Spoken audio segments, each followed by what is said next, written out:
Hi, friends!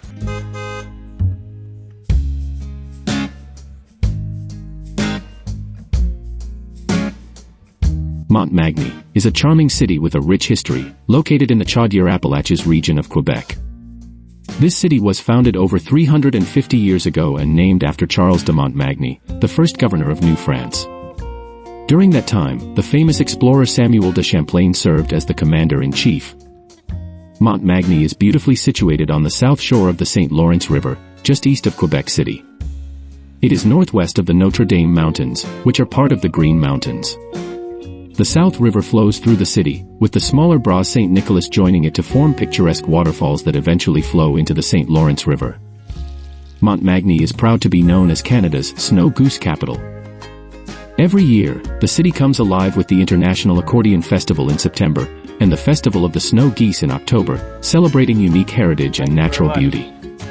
Tourists love Montmagny for its natural attractions and charming scenery. It is the ferry access point to Isle aux Grosses and the Gros Isle National Historic Site, perfect for exploring the stunning surroundings and soaking in the natural beauty of the region.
you.